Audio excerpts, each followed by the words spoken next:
ورحمۃ اللہ وبرکاتہ۔ اعوذ باللہ من الشیطان الرجیم، بسم اللہ الرحمن الرحیم۔ الحمد للہ وکفی وسلام علی عبادہ الذین اصطفی، اما بعد فاعوذ باللہ من الشیطان الرجیم، بسم اللہ الرحمن الرحیم۔ وَلِكُلٍّ دَرَجَاتٍ مِّمَّا عَمِلُوا۔ اللہ تعالیٰ ارشاد فرماتے ہیں کہ ہر ایک کے لیے درجات ہوں گے جتنا وہ عمل کرے گا۔ انسان جتنا عمل کرے گا اتنا اس کے درجات بلند کر دیے جائیں گے۔ تو آج کا جو ہمارا ٹاپک ہے وہ ہے جنت کے لیے درجات، یا پھر جنت میں اعلیٰ سے اعلیٰ مقام پانے کے لیے جو سٹیپس ہمیں چاہیے، جن سیڑھیوں کی ہمیں ضرورت ہے چڑھنے کے لیے، ان کے بارے میں آج ہم سیکھیں گے۔ ٹھیک ہے، جیسے کہ ہم سب جانتے ہیں کہ یہ دنیا جو ہے یہ دارالعمل ہے۔ دارالعمل یعنی عمل کا گھر ہے۔ یہاں پر ہمیں بھیجا گیا ہے اعمال کرنے کے لیے۔ اللہ رب العزت نے قرآن پاک سورۃ البلد میں ارشاد فرمایا ہے کہ ہم نے تمہیں 2 راستے دے دیے ہیں۔ تو اللہ تعالیٰ نے دونوں راستے دکھا دیے ہیں، اچھائی کا بھی برائی کا بھی۔ ایک وہ راستہ جو اللہ کی طرف لے کر جاتا ہے، ایک وہ راستہ جو شیطان کا راستہ ہے۔ تو اللہ تعالیٰ نے دونوں راستوں پر چلنے کے انجام بھی بتا دیے اور ہمیں چوائس دے دی کہ اب تمہاری مرضی ہے، جو راستہ چاہے تم اختیار کر لو۔ تو ہمیں اس دنیا میں عمل کرنے کے لیے بھیجا گیا، ہمیں چوائس دی گئی کہ تم یا تو اچھے بنو یا پھر برے بنو۔ اگر اچھے بنو گے تو اس کی جزا ملے گی، برے بنو گے تو اس کی سزا ملے گی۔ تو دنیا دارالعمل ہے اور آخرت جو ہے وہ دارالجزا ہے، بدلے کا گھر ہے۔ دنیا محنت کی جگہ ہے اور تنخواہ لینے کی جگہ آخرت ہے۔ دنیا میں ہم محنت کریں گے اور اس کی تنخواہ، اس کا جو بدل ہے وہ ہمیں آخرت میں مل جائے گا۔ انسان جیسی زندگی گزارے گا ویسے ہی اسے آخرت میں اس کا بدلہ ملے گا۔ مثلاً اگر ہم نے ایک درخت لگایا ہے کسی پھل کا، آم کا یا پھر پیرو کا، کوئی بھی ایک ہم نے درخت لگا دیا ہے پھلوں کا، اور اس سے ہمیں بدلے میں پھل ہی ملیں گے۔ لیکن اگر ہم نے درخت لگا دیا کانٹوں کا اور ہم یہ توقع رکھ رہے ہیں کہ اس سے پھل لگ کر آئیں، تو یہ پاسبل نہیں ہے۔ ہم نے کریلے کے بیج بوئے ہیں اور ہم امید یہ رکھ رہے ہیں کہ اس پر میٹھے پھل لگ کر آئیں، تو یہ پاسبل نہیں ہے۔ تو ویسے ہی انسان جیسی زندگی گزارتا ہے اس کو ویسی ہی جزا آخرت میں ملتی ہے۔ جتنی کوالٹی والی لائف وہ یہاں پر گزارے گا اتنا کوالٹی والا سٹیٹس اسے آخرت میں ملے گا۔ جو لوگ جنت میں جائیں گے ان کے بھی اپنے الگ الگ درجات ہوتے ہیں۔ ایسا نہیں ہے کہ سب ایک ہی ایکول جنت میں جائیں گے، نہیں، ہر ایک جنتی کا درجہ جو ہے وہ الگ الگ ہوگا۔ جیسے کہ شروع میں نے بتایا کہ اللہ تعالیٰ نے ارشاد فرمایا ہے کہ ہر ایک کے لیے درجے ہوں گے الگ الگ، جو جتنا عمل کرے گا اتنا افضل اس کا درجہ ہوگا۔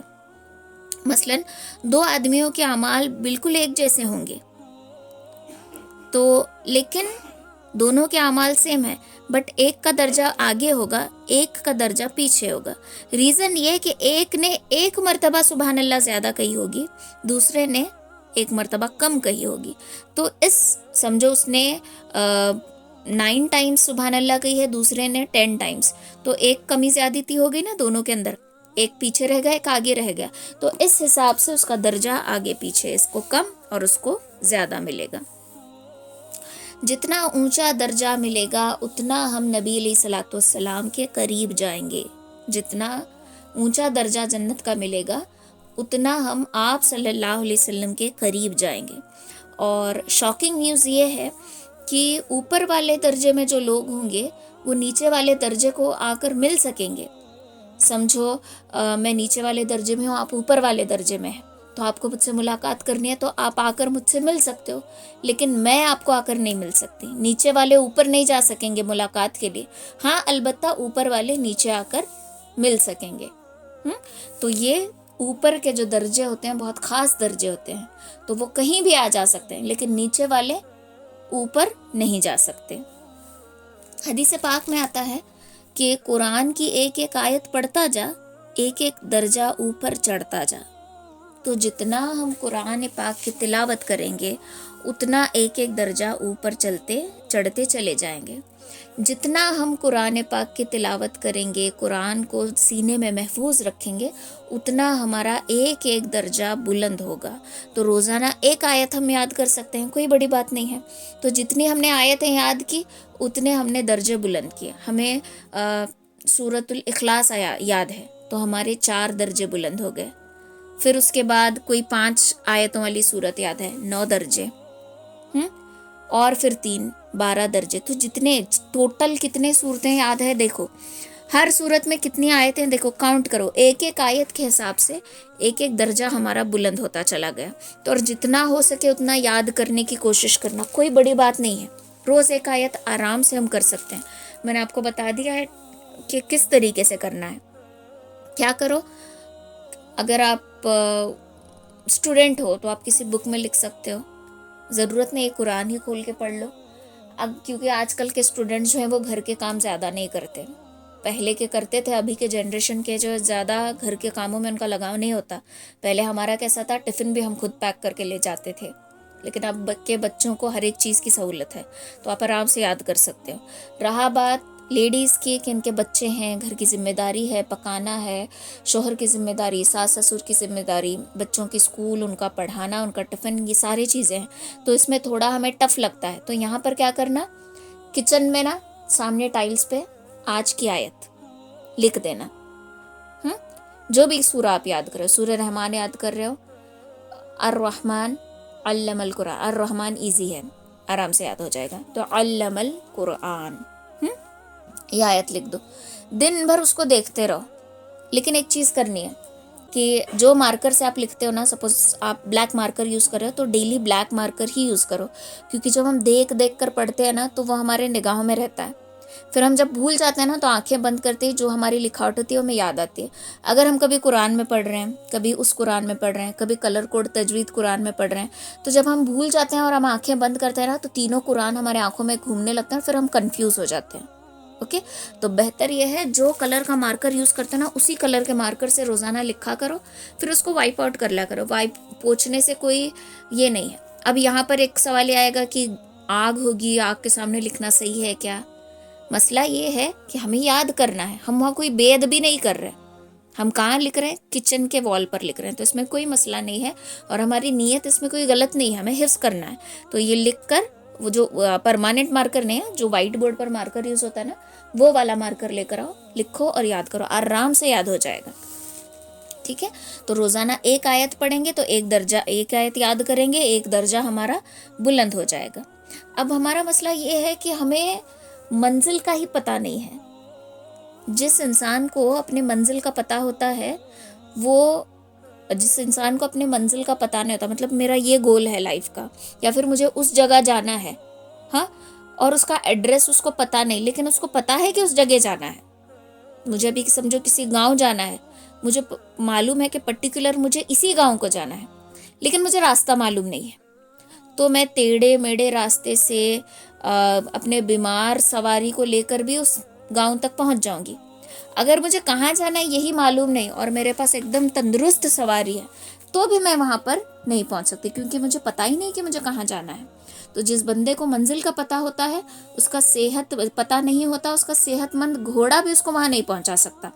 لیکن جس کو منزل کا پتہ ہوتا ہے وہ اپنے کمزور گھوڑے کو لے کر بھی منزل تک پہنچ جاتا ہے. تو ہمارا گول کیا ہے؟ ہماری منزل جنت ہے. تو اب ہمیں پتہ ہے کہ ہمیں جنت کو جانا ہے، یہ ہمارا گول ہے، یہ ہماری ڈیسٹینیشن ہے. تو اس کا روٹ کس طریقے سے ہمیں پکڑنا ہے، کس طریقے سے ٹریک کرنا ہے، یہ ساری چیزیں ہمیں خود بخود آ جائیں گی. تو یہ آج کا جو ٹاپک ہے یہ ہمیں اپنی ڈیسٹینیشن کا راستہ بتانے والا ٹاپک ہے. تو اس کا ایک شارٹ کٹ کیا ہے؟ علم ایک بڑی نعمت ہے. جس بندے کو تجربہ ہو مگر علم نہ ہو، تجربہ ہے مگر علم نہیں ہے، تو پھر اس کا تجربہ کبھی کبھار صحیح بھی ثابت ہو سکتا ہے، کبھی کبھار نقصان بھی دے سکتا ہے، پھر وہ سبق سیکھ سکتا ہے.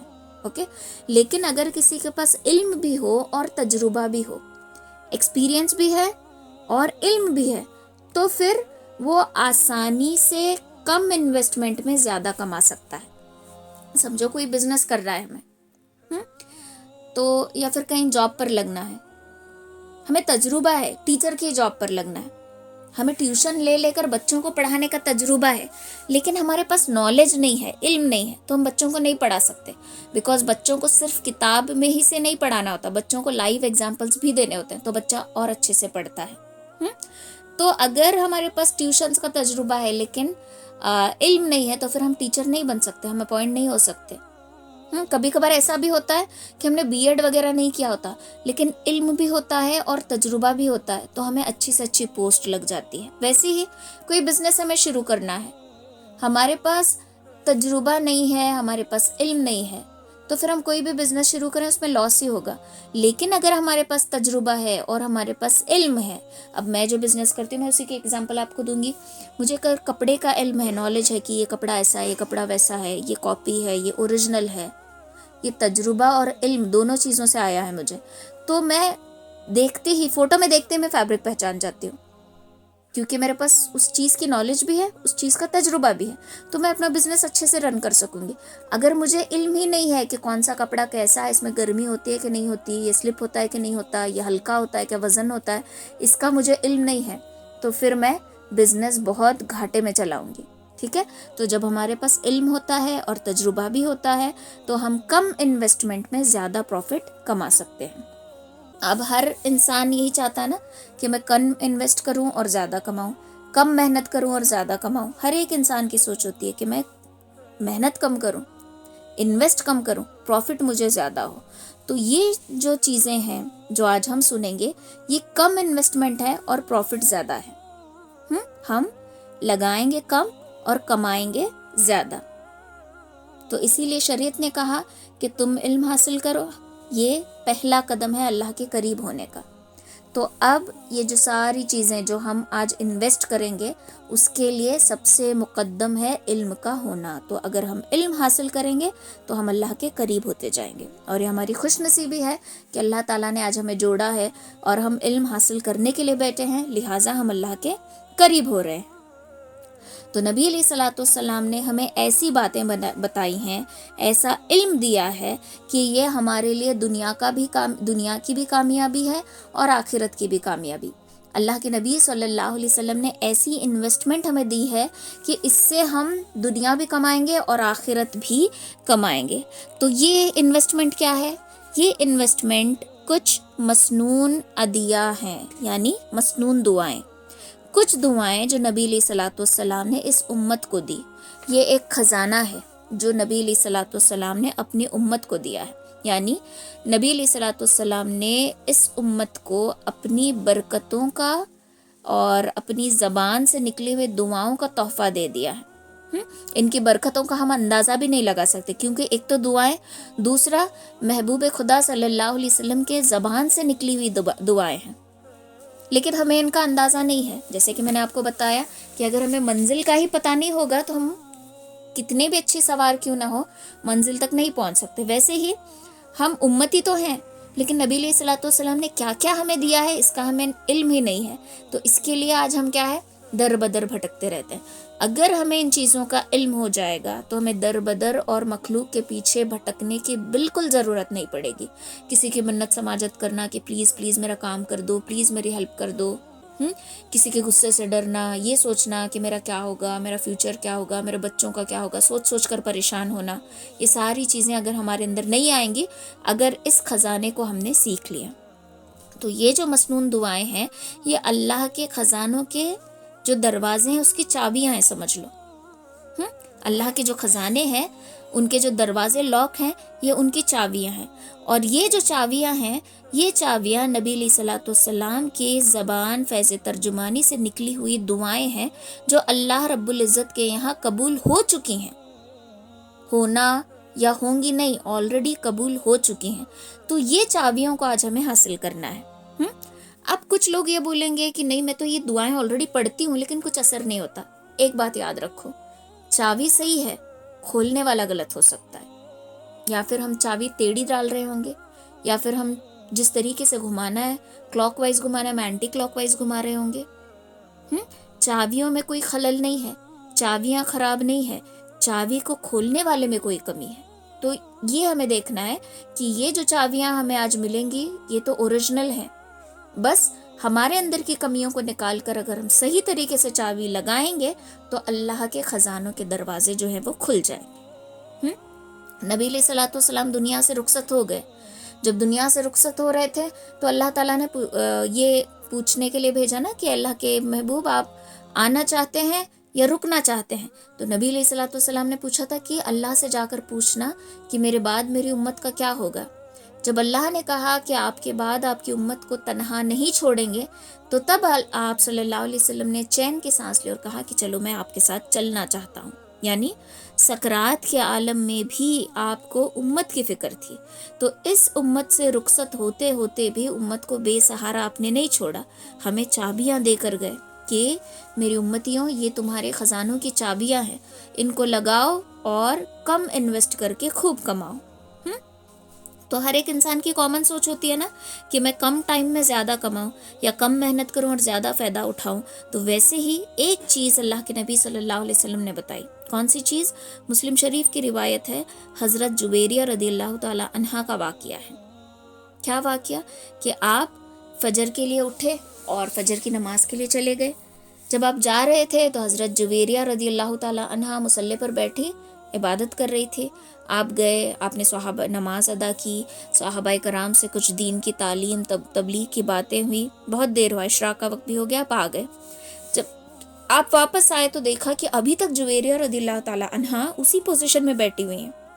اللہ کے نبی نے پوچھا کہ جویریہ کیا تم تب سے اس میں بیٹھی ہو، اسی طریقے سے بیٹھی ہو؟ تو حضرت جویریہ کہتی ہیں کہ ہاں میرے محبوب صلی اللہ علیہ وسلم میں عبادت میں مشغول تھی. تو نبی علیہ الصلوۃ والسلام کہتے ہیں کہ میں تمہیں 3 کلمات پڑھاؤں گا، اگر یہ کلمات فجر کی نماز کے بعد 3 بار پڑھو گے تو اسے فجر سے اشراق تک کی عبادت کا ثواب ملے گا. یہ حدیث مسلم شریف میں بھی ہے، ابو داؤد میں بھی ہے. 3 کلمات فجر کی نماز کے بعد اگر 3 بار پڑھیں گے تو اشراق تک عبادت کرنے کا ثواب ملے گا. اور وہ کلمات کیا ہیں؟ سبحان اللہ و بحمدہ وعدد خلقہ ورضا نفسہ وزینت عرشہ ومداد کلماتہ. سبحان اللہ وبحمدہ عدد خلقہ ورضا نفسہ وزینت عرشہ ومداد کلماتہ. یہ کلمات فجر کی نماز کے بعد اگر ہم 3 بار پڑھیں گے تو کتنے بار پڑھنا ہے؟ صرف 3 بار. ثواب کتنا مل رہا ہے؟ اشراق تک کی عبادت کرنے کا ثواب ملے گا. تو یہ کیا ہے؟ کم ٹائم میں زیادہ کمانا. ایک چابی ہمیں مل گئی. اب آتے ہیں دوسری چابی کی طرف. ترمذی شریف کی روایت ہے حضرت عمر رضی اللہ تعالیٰ عنہ سے، فرماتے ہیں کہ جو شخص بازار سے گزرتے وقت یہ دعا پڑھے گا تو اسے 10 لاکھ نیکیاں ملے گی اور 10 لاکھ گناہ اس کے معاف کر دیے جائیں گے. بازار سے جاتے وقت، اب ہمارا بازار میں کچھ خریدنے کے لیے جاؤ یا بازار سے گزرو، لیکن بازار میں ہماری ٹکر ہو رہی ہے، یا پھر کہیں باہر جاؤ بازار کی نیت سے، ترکاری لینے کے لیے بھی اگر ہم گئے تو جا رہے ہیں نا، بازار ہی ہوا، تو اس وقت یہ اگر کلمہ ہم پڑھ لیں گے جسٹ 1 ٹائم، ایک بار یہ دعا پڑھ لیں گے تو کیا فائدہ ہو رہا ہے؟ 10 لاکھ گناہ ہمارے معاف ہو رہے ہیں، 10 لاکھ نیکیاں ہمیں مل رہی ہیں. کیا ہے وہ کلمات؟ لا الہ الا اللہ وحدہ لا شریک لہ لہ الملک و لہ الحمد یحیی و یمیت بیدہ الخیر وہو علی کل شیء قدیر. جسٹ 1 ٹائم پڑھنا ہے. بازار میں جاؤ، شاپنگ کرنے کے لیے جاؤ، گھر کی گروسریز لینے کے لیے جاؤ، ترکاری لینے کے لیے جاؤ، ڈی مارٹ جاؤ، ریلائنس جاؤ، جہاں مرضی جانا ہے جاؤ، لیکن یہ دعا پڑھ لو تو کیا ہو جائے گا؟ 10 لاکھ گناہ معاف، 10 نیکیاں مل جائیں گی. تو کم ٹائم، کم انویسٹمنٹ اینڈ پروفٹ بہت زیادہ. یہ دوسری چابی. اب آتے ہیں تیسری چابی کی طرف. یہ بھی ترمذی، مسند احمد اور طبرانی کی روایت ہے. کیا روایت ہے؟ جو شخص 4 کلمات پڑھے 10 دفعہ تو اس کو 4 کروڑ نیکیاں ملیں گی. یہ 4 کلمات فقط 10 مرتبہ اگر ہم پڑھ لیں گے تو 4 کروڑ نیکیاں ملیں گی. مطلب 4 کروڑ درجات ہمارے بلند ہو رہے ہیں. اوکے، تو کیا ہے یہ دعا؟ اشہد ان لا الہ الا اللہ وحدہ لا شریک لہ الہا واحدا احدا صمدا لم یلتقس صاحب ولا ولدا ولم یکن لہ کفوا احدا. ٹھیک ہے. اشہد ان لا الہ الا اللہ وحدہ لا شریک لہ الہا واحدا احدا صمدا لم یتخذ صاحبا ولا ولدا ولم یکن لہ کفوا احد. ولا ولدا بولیں گے تو بھی چلے گا, ولدوں ملا کر پڑھیں گے تو بھی چلے گا. یہ اگر ہم کتنے بار, صرف 10 ٹائمز اگر ہم پڑھ رہے ہیں تو کتنے نیکیاں مل رہی ہیں؟ 4 کروڑ. مطلب ہم نے 10 روپے کا انویسٹمنٹ کیا اور 4 کروڑ ہم نے کما لیے. اوکے, تو یہ ہماری نیکسٹ چابی ہے اللہ کے خزانے کی. اس کے بعد آتا ہے فضائل درود. درود شریف ہم پڑھتے ہی ہیں, تو ایک فضائل درود ہے, یہ ہمیں فضائل درود شریف کی جو کتاب ہے اس میں بھی ملے گی. اور فضائل درود میں یہ بات نقل کی گئی ہے. کون سی بات؟ حضرت جابر رضی اللہ تعالیٰ عنہ سے روایت ہے کہ ایک درود شریف ہے, اگر اس کو پڑھا جائے تو اس کا ثواب لکھنے میں فرشتوں کو 1000 دن لگ جاتے ہیں. لکھنے میں 1000 دن لگ جاتے ہیں فرشتوں کو, تو سوچو اس کا اجر کتنا ہوگا. درود شریف ایک ایسا ہے جس کو اگر ہم پڑھیں گے تو ایک ہی بار پڑھیں گے تو ایک بار پڑھنے کا ثواب لکھنے میں فرشتوں کو 1000 دن لگ جاتے ہیں. تو یہ کون سا درود شریف ہے؟ اللہم رب محمد اللہم رب محمد صلی علی محمد وعلی آل محمد وجزی محمدن صلی اللہ علیہ وسلم ماہ و اہلہ. تو یہ درود شریف اگر ہم پڑھیں گے تو کیا ہوگا؟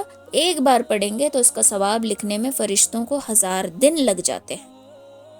دیکھو ہمارے پاس کتنے اچھے اچھے خزانوں کی چابیاں ہیں, ہم نے کبھی ان کا استعمال ہی نہیں کیا. نیکسٹ, ایک ایسا کلمہ عبداللہ ابن عمر رضی اللہ تعالی عنہ کی روایت ہے, اگر اس کلمے کو پڑھ لیں تو اس کا ثواب لکھنے میں فرشتوں کو مشکل آ جاتی ہے. مطلب اس کا اجر, اس کا ثواب اتنا زیادہ ہوتا ہے کہ ان کو لکھنے کے لیے فرشتے تھک جاتے ہیں. تو سوچو کہ کتنا ہوگا. ایک تو ہمیں یہ دکھا کہ 1000 دن لگ جاتے ہیں ایک بار کا ثواب لکھنے کے لیے, یہاں پر کیا بتایا جا رہا ہے کہ فرشتے ہی تھک جاتے ہیں ثواب لکھتے لکھتے, ان کو مشکل ہو جاتی ہے. کون سے کلمات ہیں؟ یا ربی لک الحمد کما ینبغی للجلال وجہک وعظیم سلطانک. یا ربی لک الحمد کما ینبغی للجلال وجہک وعظیم سلطانک. اگر یہ ہم پڑھیں گے تو فرشتے بھی ثواب لکھتے لکھتے تھک جائیں گے. اتنی بہترین چابی. یہ وہ اعمال ہیں جن کے کرنے سے ہمیں نیکیاں بہت زیادہ ملتی ہیں. ٹھیک ہے, چھوٹے چھوٹے اعمال ہیں. بازار میں جا رہے ہیں, دعا, بچوں کو اسکول چھوڑنے جا رہے ہیں, دعا پڑھ لی, ختم, 10 لاکھ گناہ معاف, 10 نیکیاں مل گئی. درود شریف پڑھ لیا, فرشتے تھک رہے ہیں, 1000 دن لگ رہے ہیں ان کو اس کی نیکی لکھنے کے لیے. یہ دعا پڑھ لی, فرشتے لکھتے لکھتے تھک رہے ہیں. تو دیکھو کتنی چھوٹی چھوٹی دعائیں ہیں, بٹ ہم ان کو اپنے عمل میں ہی نہیں لاتے. تو ہمارے پاس چابیاں ہیں لیکن ان کو استعمال کرنا ہم بھول گئے, یا پھر ہمیں پتہ ہی نہیں تھا کہ ہمارے پاس چابیاں ہیں. اب ایک چیز ہوتی ہے دعاؤں کے لیے کہنا. ہم بولتے ہیں نا کسی سے ملاقات کریں تو دعا میں یاد رکھنا, اپنی خاص دعا میں یاد رکھو. حج کے لیے کوئی جا رہا ہے تو ہمیں بھی اپنی دعا میں یاد رکھنا. تو ہم کیا کہتے ہیں کہ دعاؤں میں یاد رکھو. تو دعاؤں کے لیے کہنا اچھی بات ہے, ولی کی دعا ملے تو افضل بات, اور کسی معصوم کی دعا ملے تو اس سے بھی اعلیٰ بات ہے نا. اگر ہم کسی کو کہتے ہیں کہ دعا میں یاد رکھو, اچھی بات. اگر کسی ولی اللہ کی دعا مل جائے تو اس سے بھی اچھی بات, لیکن کسی معصوم کی دعا مل جائے تو اس سے بھی اعلیٰ بات ہے. معصوم کی دعا ملنا, ہم بولتے ہیں نا بچوں سے دعا کرنا, تم تو معصوم ہو, بچے فرشتوں کے جیسے ہوتے ہیں, معصوم بچوں کی دعا قبول ہوتی ہے. تو کسی معصوم کی دعا ملنا اس سے بھی اعلیٰ بات ہوتی ہے. تو 3 آیتیں معقل بن یسار رضی اللہ تعالیٰ عنہ فرماتے ہیں کہ جو شخص ان 3 آیتوں کو صبح شام پڑھ لے گا تو 70,000 فرشتے اس کے لیے دعا کرتے ہیں. اب فرشتوں سے معصوم تو بھلا کوئی ہو ہی نہیں سکتا, تو 70,000 فرشتے اس بندے کے لیے دعا کرتے ہیں جو صبح شام ان 3 آیتوں کو پڑھ لے گا. 3 آیتوں کو پڑھنا ہے، جسٹ 3 آیت صبح میں پڑھ لو، شام میں پڑھ لو. فجر میں یاد نہیں آیا، بیٹر ہے کہ فجر سے اشراق کا جو ٹائم ہوتا ہے نا، اس میں یہ سارے صبح شام کے اذکار کر لیا کریں. تو جو صبح پڑھے تو شام تک فرشتے اس کے لیے رحمت کی دعا کرتے ہیں، شام کو پڑھیں تو صبح تک فرشتے اس کے لیے رحمت کی دعا کرتے ہیں. اور اگر پڑھ لیا جس دن، جس رات، جس صبح، اس دن بندہ فوت ہو گیا تو اللہ تعالیٰ اسے شہادت کا رتبہ عطا کرتے ہیں. کون سی آیتیں ہیں؟ سورہ حشر کی آخر 3 آیتیں. سورہ حشر کی آخری 3 آیتیں ہیں. کیا فائدہ ہے اس کا اگر ہم پڑھ رہے ہیں تو؟ اللہ تعالیٰ اگر ہم پڑھتے پڑھتے مر بھی گئے تو اللہ تعالیٰ شہداء میں ہمارا شمار فرما رہا ہے. دیکھو کتنی بہترین آیت ہوگی. کیا ہے آیت؟ اعوذ باللہ من الشیطان الرجیم، بسم اللہ الرحمن الرحیم. هو اللہ الذی لا الہ الا هو عالم الغیب والشہادۃ هو الرحمن الرحیم. هو اللہ الذی لا الہ الا هو الملک القدوس السلام المؤمن المہیمن العزیز الجبار المتکبر سبحان اللہ عما یشرکون. هو اللہ الخالق البارئ المصور له الاسماء الحسنى یسبح له ما فی السماوات والارض وهو العزیز الحکیم. یہ 3 آیتیں اگر ہم صبح اور شام ایک بار پڑھ لیں گے تو 70,000 فرشتے ہمارے لیے رحمت کی دعا مانگیں گے. ٹھیک، تو علامہ سخاوی رضی اللہ تعالیٰ عنہ یہ فرماتے ہیں، انہوں نے ایک حدیث نقل کی ہے، بخاری شریف کی یہ حدیث ہے، جو شخص جمعہ کے دن عصر کی نماز پڑھ کے اپنی جگہ بیٹھا رہے اور 80 مرتبہ یہ درود شریف پڑھے. 80 مرتبہ اگر وہ درود شریف پڑھتا ہے اپنی جگہ بیٹھ کر، عصر کی نماز ہم نے پڑھ لی اور مصلی سے ابھی اٹھے نہیں، اور عصر کی نماز پڑھتے ہی 80 ٹائمز اگر ہم نے یہ والی درود شریف پڑھ لی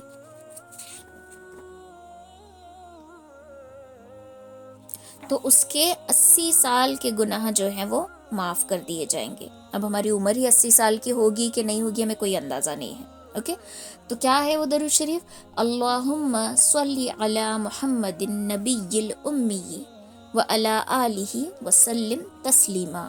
عصر کی نماز کے بعد اگر 80 مرتبہ یہ والی درود شریف ہم پڑھ رہے ہیں تو 80 سال کے گناہ ہمارے معاف کر دیے جائیں گے. اب ہم سوچیں گے ہماری تو 80 سال کی عمر ہے بھی کہ نہیں پتہ.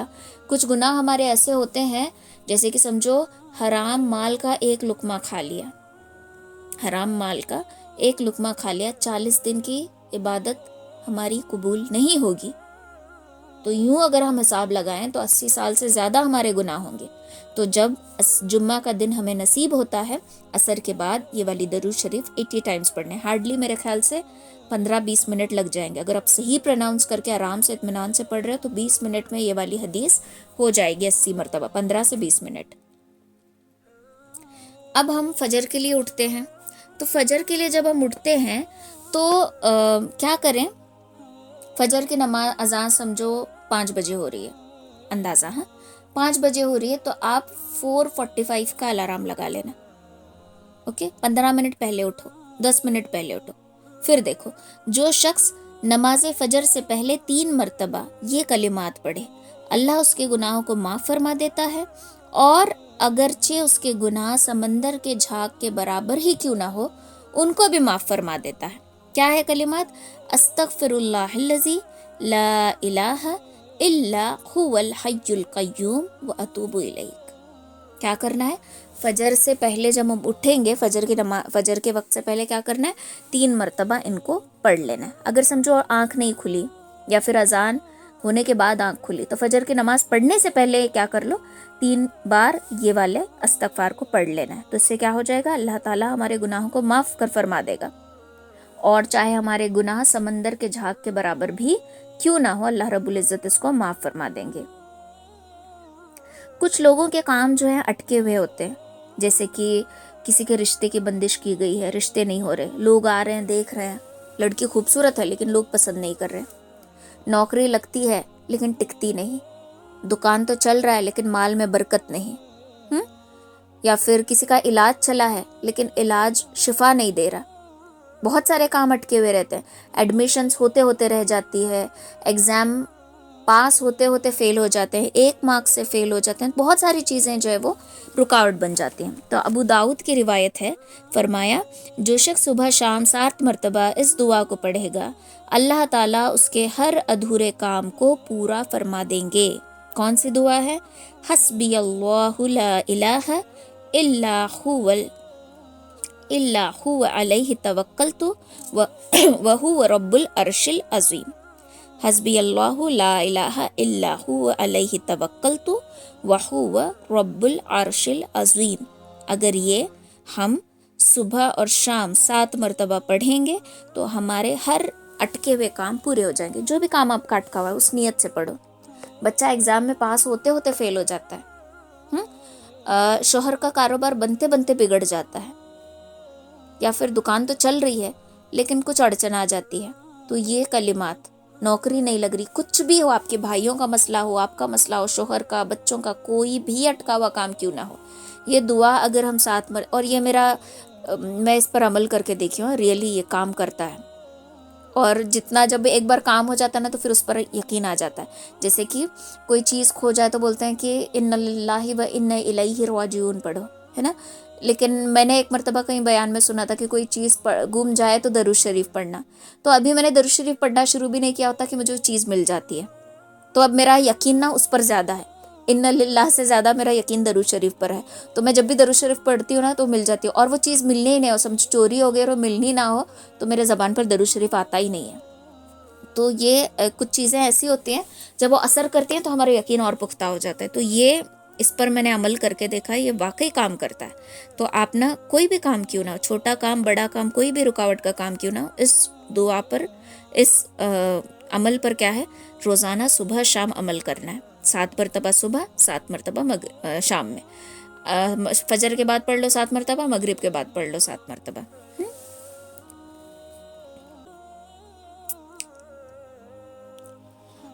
ابو نعیم کی روایت ہے، ابن ابی شائبہ نے بھی اس کو لکھا ہے، نبی علیہ الصلوۃ والسلام نے ارشاد فرمایا کہ جو شخص اس دعا کو پڑھے گا اللہ اس سے 70 مصیبتیں دور فرما دیں گے، جن میں سب سے چھوٹی مصیبت فاقہ ہوگا، غریبی۔ تو جو اس دعا کو پڑھے گا اللہ پاک کیا کریں گے، 70 مصیبتیں دور کر دیں گے۔ آج ہمارا ہر ایک کا رونا ہے کہ میرے اوپر تو مصیبت ہی آ گئی، میرا تو، میں کیسے بتاؤں میرا گزر بسر کس طریقے سے ہو رہا ہے، ہمارے حالات ہمیں معلوم، ہر ایک کے زبان پر ناشکری اور شکوہ ہے نا۔ تو اگر یہ دعا ہم پڑھیں گے تو اللہ تعالیٰ 70 مصیبتوں کو دور کر دیں گے، اور سب سے چھوٹی مصیبت فاقہ ہے۔ تو دعا کیا ہے، لا حول ولا قوت الا باللہ، لا ملجا ولا منجا من اللہ الا الیک۔ ایزی ہے ایک دم دعا، لا حول ولا قوت الا باللہ، لا ملجا، یہاں مدہ آئے گا، مدہ لازم ہوگا، نہیں سوری، مدہ متصل ہوگا شاید، ایکچولی میں نے وہ دعائیں انگلش میں لکھی ہوئی ہیں، لا ملجا ولا منجا من اللہ الا الیک۔ یہ دعا اگر ہم پڑھیں گے تو اللہ پاک 70 مصیبتیں ہمارے دور کر دیں گے۔ اکثر یہ دعا نا جس کو سکرات لگی ہوتی ہے اور جان نہیں نکل رہی ہوتی، بڑی تکلیف ہوتی ہے، اس وقت وہاں پر بھی پڑھا جاتا ہے یہ دعا۔ مجھے یاد ہے یہ دعا جب کسی کو سکرات کی حالت میں ہوتا ہے بندہ، تو اس وقت نا ان کے پاس یہ دعا پڑھی جاتی ہے تاکہ آسانی سے ان کی روح قبض ہو جائے۔ کنز الاعمال کی روایت ہے کہ قرآن مجید کی اس آیت کو 3 مرتبہ یقین کے ساتھ پڑھیں تو اللہ تعالیٰ غم زدہ دل کو تسلی فرماتے ہیں۔ غم زدہ دل، جس کا دل دکھی ہو، جس کا دل دکھایا ہو کسی نے، ہرٹ ہے ہم بہت، ہمارا دل ٹوٹ چکا ہے، غم ہے ہمیں کوئی، یا پھر کوئی گھر میں ان ایکسپیکٹڈلی گزر جاتا ہے، فوت ہو جاتا ہے، تو دل کتنا بھاری ہوتا ہے نا، کتنا بوجھ ہوتا ہے دل پر۔ تو جو ان کلمات کو پڑھے گا تو اس کو 3 مرتبہ یقین کے ساتھ پڑھے گا تو اللہ تعالیٰ غم زدہ دل کو صبر اور تسلی دے دیں گے۔ کیا ہے وہ آیت؟ ایزی، لا الہ الا انت سبحانک انی کنت من الظالمین۔ اچھا، یہ آیت نا بڑی جلالی ہوتی ہے، اکثر وہ جو تسبیحات پڑھتے ہیں نا، کوئی مر گیا یا کوئی کام ہے تو تب جو یقین کے ساتھ اس کو پڑھنے لگتا ہے نا تو اس کے وجہ سے کبھی کبھار ایسا بھی ہوتا ہے کہ سر بھاری بھاری لگنے لگتا ہے، بیکاز یہ آیت نا بہت پاورفل ہوتی ہے. اوکے، تو اگر ہم 3 بار یقین کے ساتھ اس کو پڑھیں گے تو انشاءاللہ دل اگر ڈپریسڈ ہو، کوئی پریشانی ہو، کسی کی بات ہرٹ ہوئی ہو اور وہ دل سے جا نہیں رہی بات، یہ ہم 3 بار یقین کے ساتھ پڑھیں گے نا تو واقعی دل ہلکا جائے گا. یہ بھی میں نے عمل کر کے دیکھا ہے، واقعی دل کو سکون، اطمینان، ایسا ریلیکس لگتا ہے. جیسے وہ ڈپریشن والا پیشنٹ اینٹی ڈپریشن کی گولی کھا لیتا ہے تو کیسے ایک دم ریلیکسڈ ہوتا ہے نا، ویسے بندہ ریلیکس فیل کرتا ہے. جو شخص فجر کے بعد 3 مرتبہ یہ دعا پڑھ لے، اللہ 4 مرضوں سے اس کی حفاظت فرماتا ہے. 4 مرضوں سے اس کی نجات فرماتا ہے، حفاظت نہیں، نجات فرماتا ہے. ٹھیک ہے، 3 مرتبہ یہ دعا اگر ہم پڑھیں گے تو اللہ کیا کرے گا، 4 مرض، بیماری، 4 بیماریوں سے اس کی حفاظت فرماتا ہے. کون سی بیماری؟ پاگل پن آنا، کوڑ پن آنا، کوڑ پھوٹنا کہتے ہیں نا وہ، کوڑ پن، اندھا پن، فالج، پیرالائز. پاگل پن سے حفاظت، کوڑ کی بیماری ہونے سے حفاظت، اندھے پن سے حفاظت، فالج. اب یہ پاگل پن، کوڑ اور اندھا پن اکثر کچھ موسٹلی بڑھاپے میں دیکھا جاتا ہے. عمر جب بڑھتی ہے تو انسان کا دماغ ہلکا ہو جاتا ہے، صحیح غلط بچپنا آ جاتا ہے. جب بڑھاپے بڑے سائز کا انسان بچوں والی حرکت کرے تو ہمیں پاگل لگنے لگتا ہے، یا پھر کوئی بات لگ جائے دل کو تو دماغ پہ پاگل پن چھا جاتا ہے. جیسے کہ میرے بھائی کا جب انتقال ہو گیا تھا تو میرے دادا بڑا دل کو لگا لیے تھے اس کو. اس کے بعد لائف میں کچھ ایسے حادثات پیش آئے کہ ان کو اور زیادہ دل کو بات لگی. پھر ان کا دماغ ٹوٹلی کام کرنا بند کر چکا تھا. کام کرنا بند کر چکا تھا یعنی کیا، کوئی بھی دن ہو ان کو کچھ بھی لگتا تھا. جیسے کہ رمضان نہیں ہوتا تھا، سحری کے وقت اٹھ جاتے تھے کہ سحری بنا کر دو. اب یہ گھر والوں کی آزمائش ہوتی ہے. عید نہیں ہوتی تھی، مجھے گڈی کہہ کر بلاتے تھے، گڈی کپڑے پریس کر دے، عید کی نماز کے لیے جانا ہے. میں پریس کر کے دیتی تھی ان کو، جھوٹ موٹ کے سیویاں بنا کر دیتے تھے. گلی میں لے جا کر کھڑے ہوتے تھے کہ چل عید کا چاند دیکھتے ہیں. گلی کے بچے ہنستے رہتے تھے، مجھے برا لگتا تھا لیکن اب کر بھی کیا سکتے ہیں، ایسے ان کی دماغ کی حالت ہو چکی تھی. مسجد کو لے کر جانا، وقت ہو نہ ہو، وہ مسجد میں نماز پڑھے تک میں مسجد کے گیٹ پاس بیٹھی رہتی تھی، ان کا ویٹ کرتے، پھر ان کو واپس لے کر آنا. پھر ایک ان کی جب 95 کچھ ایج تھی، جب اور زیادہ ایج ہوئی، اللہ ان کی مغفرت کرے، جنت نصیب فرما ان کو. جب ہم نے گھر شفٹ کیا تو پھر اب ان کے لیے نیا گھر تھا تو ان کو لگ رہا تھا کہ ہم نے ان کو ہاسپٹل میں لا کر رکھا ہے. اب ان کے لیے امی نرس تھی، ابو ڈاکٹر تھے اور میں ان کا بیٹا تھی.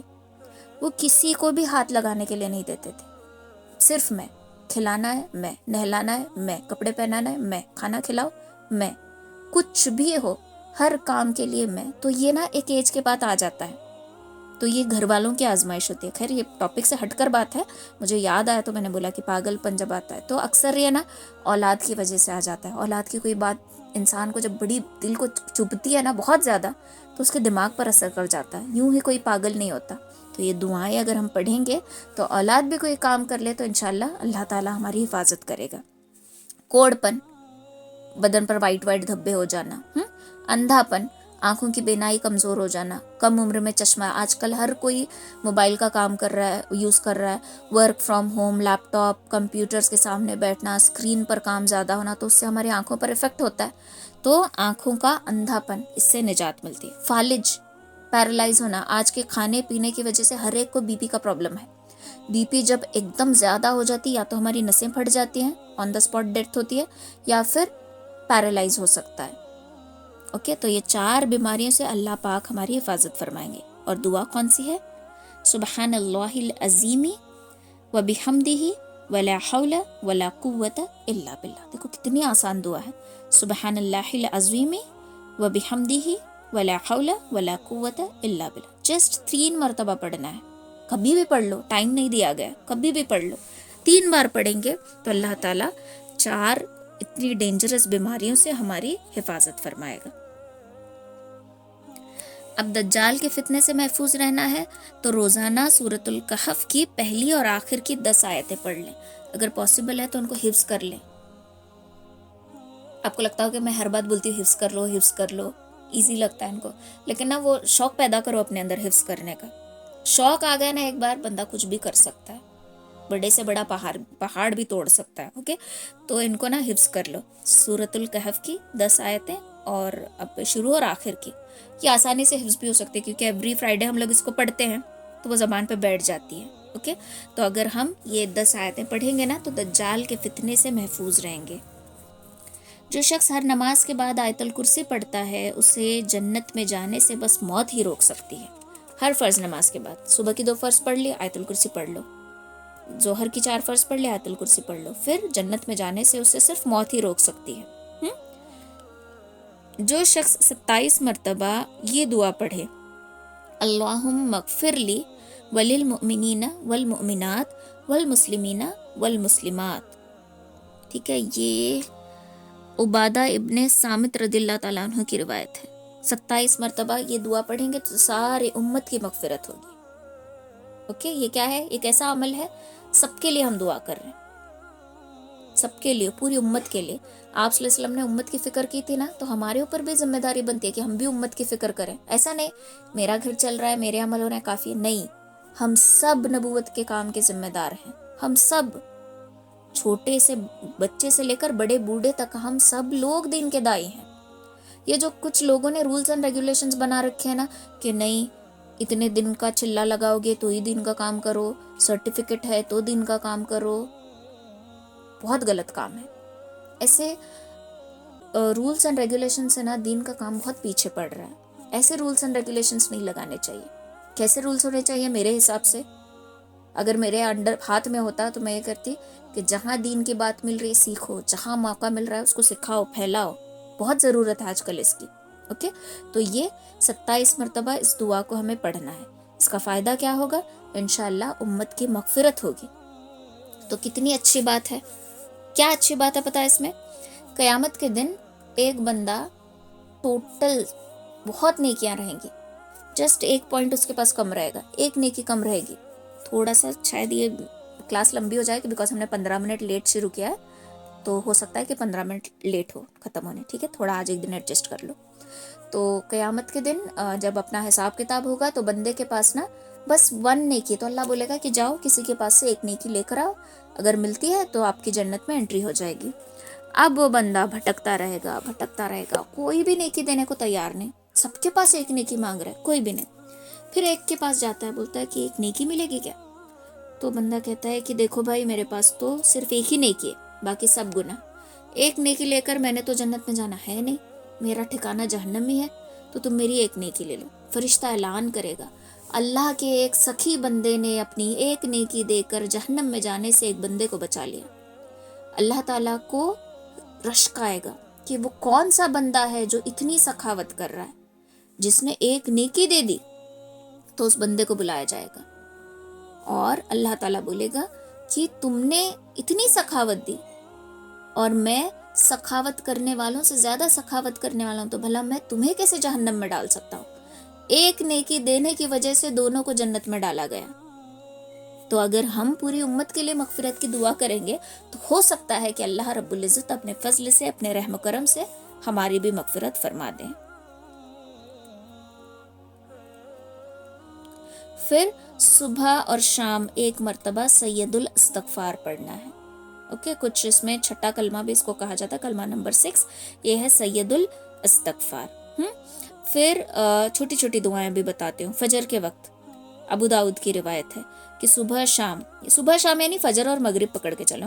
جو شخص صبح شام 10 مرتبہ یہ دعا پڑھے گا, 7 مرتبہ اللہم اجرنی من النار, وہ جہنم کی آگ سے محفوظ رہے گا. نبی علیہ الصلوۃ والسلام نے ارشاد فرمایا کہ جو شخص صبح شام 10 مرتبہ مجھ پر درود پڑھنے کی عادت بنائے گا, اللہ قیامت کے دن اس کو انشاءاللہ قیامت کے دن اس کو میں اپنی شفاعت دوں گا, اللہ اسے میری شفاعت نصیب فرمائے گا. اللہ قیامت کے دن اس کو کیا کریں گے؟ میری شفاعت نصیب فرمائیں گے. جیسے کہ میں نے آپ کو پچھلے ٹائم بتایا تھا نا کہ صبح 10 مرتبہ, شام میں 10 مرتبہ چھوٹی سی درود پڑھ لو. کون سی؟ صلی اللہ علیہ وسلم 10 بار, یا پھر جز اللہ ان محمدم ما هو اہلہ صلی اللہ علیہ وسلم 10 بار صبح میں اور مغرب میں. اتنا پڑھیں گے تو انشاءاللہ قیامت کے دن نبی علیہ الصلوۃ والسلام کی شفاعت نصیب ہوگی.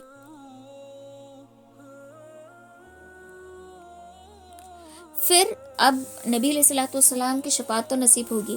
ہم میں سے ہر کوئی یہ چاہتا ہوگا نا کہ آپ صلی اللہ علیہ وسلم ہاتھ پکڑ کر ہمیں جنت لے کر جائیں، ہے نا. کتنی مطلب سمجھو کتنا یہ پراؤڈ فیلنگ ہوگی کہ آپ ہمیں ہاتھ پکڑ کر جنت لے جا رہے ہیں. ہر کوئی چاہے گا نا. تو نبی علیہ الصلوۃ والسلام نے فرمایا، طبرانی کی روایت ہے، یہ معاذ رضی اللہ تعالیٰ عنہ سے روایت ہے، کیا یہ کلمہ جو پڑھے گا، اس فرقے کو 3 مرتبہ پڑھے گا تو میں اسے ہاتھ پکڑ کر جنت میں لے جانے کا ذمہ دار ہوں. کون سا کلمہ؟ رضیت باللہ ربا وبالاسلام دینا وبمحمد نبیا صلی اللہ علیہ وسلم. فجر میں 3 بار پڑھ لو، مغرب میں 3 بار پڑھ لو، ختم.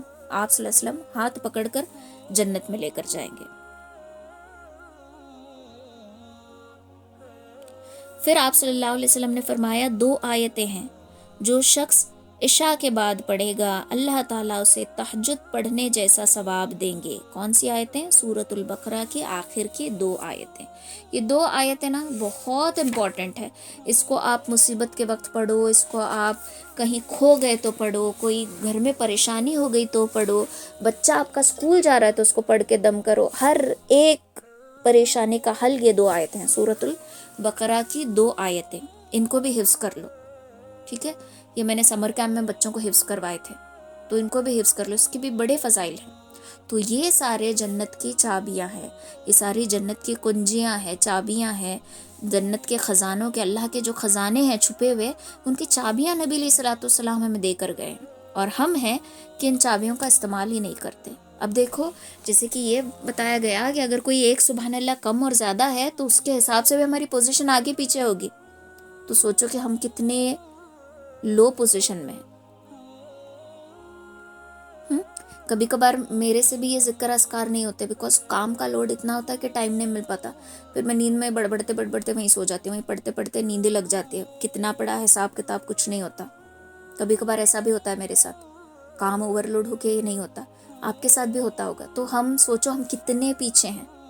تو اب سمجھو یہ ہمارے لیے ایک رننگ ریس ہے، ایک کمپٹیشن ہے، اور ہمیں اب یہ ریس میں پارٹیسپیٹ کرنا ہی پڑے گا.